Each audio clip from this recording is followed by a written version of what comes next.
தேசிய ஜனநாயக கூட்டணி சார்பாக இராயபுரம் சட்டமன்ற தொகுதியில் வேட்பாளர் ஜெயக்குமார் வீதி வீதியாக சென்று நோட்டீஸ் கொடுத்து வாக்காளர்களை சந்தித்து தேர்தல் வாக்குறுதிகளை கூறி இரட்டை இலை சின்னத்திற்கு தீவிரமாக வாக்கு சேகரிப்பில் ஈடுபட்டார்.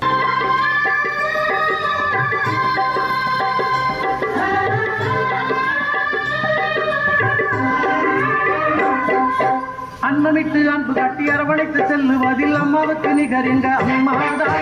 அன்னமிட்டு அன்பு காட்டி அரவணைத்து செல்லுவதில் அம்மாவுக்கு நிகர் எங்க அம்மாதா.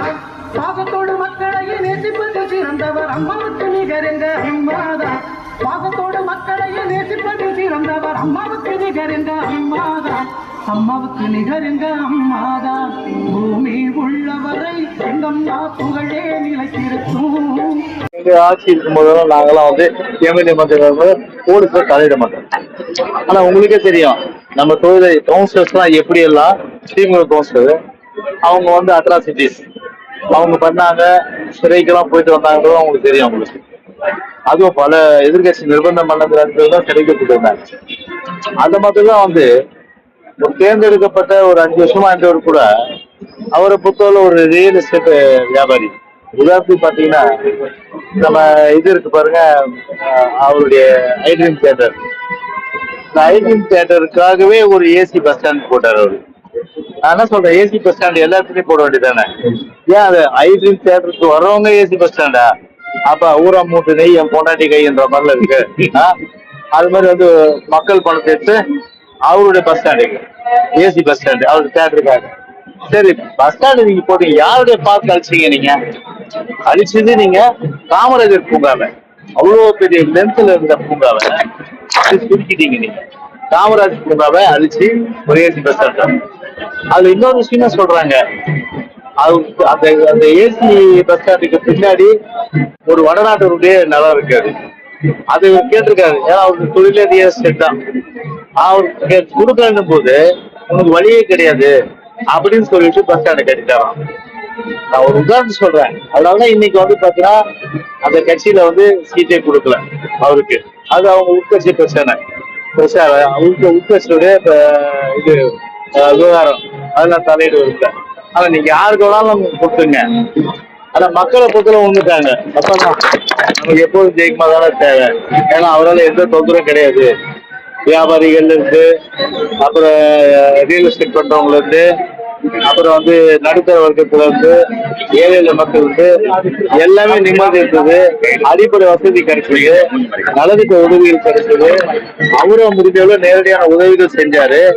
இப்படி எல்லாம் பண்ணதுனால கண்டிப்பா அந்த வித்தியாசத்தை உணர்ந்து மக்கள் புத்தகத்துல மிஸ் பண்ணிட்டோம். இனிமே நாங்க அதை பண்ண மாட்டோம். கண்டிப்பா எல்லாவற்றையும் தாண்டி ஒரு மனித நேயத்தோடு மனிதாபிமானத்தோட நம்ம அதை அணுகிறது. அதனால அவருக்கு தான் வாக்களிக்க சொல்லி ரஜினிக்கு வாக்களிக்கணும். ஏன்னா தேர்தல் அறிக்கை அது இப்போ மக்கள் மத்தியில ஈடுபட்டிருக்கு. அதாவது ஃப்ரிட்ஜு, அதே போல குடும்பத்துக்கு 10,000 ரூபாய் கருணத்தொகை, அதே போல இது 2000 ரூபாய் மாசம், பொங்கலுக்கு 1000 ரூபாய், 3 கேஸ் சிலிண்டரு, இப்படி அடிக்கவே போகலாம். மீனவர் காணாம போய் அவங்க இதாச்சு கண்டுபிடிக்க முடியலன்னா அந்த குடும்பத்துக்கு 25 லட்சம், ஓய்வு 2000 ரூபாய், இப்படி எல்லாமே வரிசை அடிக்கிட்டு போகலாம். அதெல்லாம் எடுக்கிற வேலையில கண்டிப்பா மகத்தான வெற்றி ராயபுரத்தை பொறுத்தவரை வெற்றி பெறும். வெற்றி பெறும். 2000 ரூபாய் இந்த முதியோர் பென்ஷன் எல்லாம் வாங்கினா தள்ளுபடி பண்றாங்க.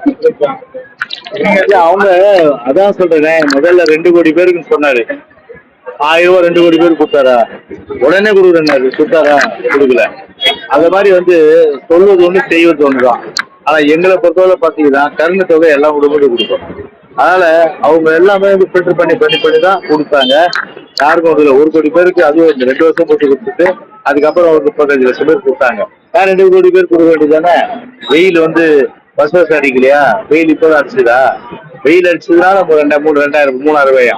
அப்ப ஒவ்வொரு வருஷத்துக்கு 3000 ரூபாய் போட்டு கொடுத்துருக்க வேண்டியதானே? அது ஏமாத்து, பொய், பித்தலாட்டம் அத்தனையும் கலந்ததுதான் ஸ்டாலினும் உதயம் ஸ்டாலினும். ஆனா இன்னும் ராயபுரம் பக்கத்துல சில கழிவுநீர் வெளியே வந்துட்டு தான் இருக்கு. அது நீங்க பாக்குறீங்களா? நீங்க வாங்க என் கூட தினந்தோறும் நான் வந்து 25 வருஷம் எம்எல்ஏ மந்திரியா இருக்கும்போது பார்த்தீங்கன்னா கழிவு பிரச்சனை இருக்காது, குடிநீர் பிரச்சனை இருக்காது. குடிநீர் கழிவு இணைக்க விட மாட்டேன். அப்புறம் வந்து கரண்ட் கட் இருக்காது. ரெண்டாவது வந்து பார்த்தீங்கன்னா வந்து எல்லா விதமான வசதிகளும் உடனுக்குடன் பண்ணிடுவேன். ஒரு சின்ன பிரச்சனை கவனத்தான் ஃபோன் பண்ணாலே உடனே வந்து நிற்பேன். ஃபோன் பண்ணா அந்த அதிகாரி சொல்லிட்டு அந்த அதிகாரி அவங்களுக்கு சொல்ல செய்வேன். இப்போ இது மாதிரி சார் அனுப்பிச்சிருக்காரு, என்ன பிரச்சனை கேட்டு நடவடிக்கை எடுத்து என்ன சொல்லணும்னு சொல்லுவேன். நிர்வாகம். அதனால நிர்வாகத்தை நடத்த தெரியாதவங்க, ஒரு வெறுமனே வந்து ஒரு வியாபாரத்தை மட்டுமே குறிக்கோளா கொண்டு இருந்தவங்க போயிட்டாங்க. 5 வருஷம் one time seasonal bird Vedanthangal பறவை. இப்போ ஒரு வேடந்தாங்கல் பறவை வந்துருக்குது. அதனால அந்த வேடந்தாங்கல் பறவை வந்து மக்கள் உணர்ந்துட்டாங்க. இனிமே வந்து பாத்தீங்கன்னா அந்த மாதிரி சீசனல் பேர்டுக்கெல்லாம் இங்க இடமே கிடையாது. சீசனல் பேர்டுக்கெல்லாம் வழியே இல்லை. ஒன்லி இங்க வந்து பாத்தீங்கன்னா நம்ம பிரச்சனைகளும் நம்முடைய குறைகளை கேட்கிற ஒட்டுமொத்தமான ஒருத்தர் தான் வேணும் அப்படின்னு முழுமையா அவங்க தீர்மானம் பண்ணி வெத்தலைக்கு அனைத்து அண்ணாதிராவிட முன்னேற்ற கழகத்திற்கு எனக்கு வாக்களிக்க தயாராகிட்டு. நேற்று தலைமை செயலகத்தில் பாத்தீங்கன்னா இது வரைக்கும் காவலர்கள் யாருமே ஆர்ப்பாட்டம் பண்ணதில்லை. ஒரு குழந்தையோட ஸ்கூட்டிங் கூட அவர் தொடர்ந்து பண்ணிட்டு இருக்காரு. அரசு அது தேவையானதுனால நேற்று திமுகவோட கொடிய தலைமை செயலகத்தில் போட்டு போட்டிருக்காரு. அந்த குழந்தைக்கு தவறான ஆபரேஷன் பண்ணிருக்காங்க. இதுதாங்க அவருக்கு குழந்தை வந்து இன்னைக்கு காவலர் வந்து அவ்வளவு வெளியில சொல்ல முடியாத அளவுக்கு துன்பத்தை அனுபவிச்சுட்டு நான் போகும்போதே பாக்குறேன். மறைமுகமா கை கட்டுறாரு, நீங்க தாங்க கவலைப்படாதீங்கன்றாரு. இந்த ஏரியால ராயபுரத்துல எல்லா காவலர் குடியிருப்போம் அம்மாவுடைய ஆட்சி காலத்துக்கு தான் கட்டப்பட்டுச்சு. ஒண்ணு கூட திமுக ஆட்சி கட்டப்படும். சொல்லுங்க, நாங்க அடிக்கல் நாட்டி முடிவை தடவை தடுத்து வச்சிருப்பாங்க. ஆனா எல்லாம் நாங்க தான் கட்டணும் எல்லாமே. அதே போல காவலர்கள் பாதுகாக்கப்பட்டது. ஒரு அரசு மருத்துவமனைகள்லாம் பார்த்தீங்கன்னா மக்களே வந்து பார்த்தீங்கன்னா ஒரு பயப்படுற அளவுக்கு ஆயிப்போச்சு. அப்படியெல்லாம் வந்து ஒரு நிர்வாகத்தில் இருக்கு. அதனால முடிஞ்சா எல்லாமே வந்து சீர் செய்கிற அளவுக்கு ஓகே.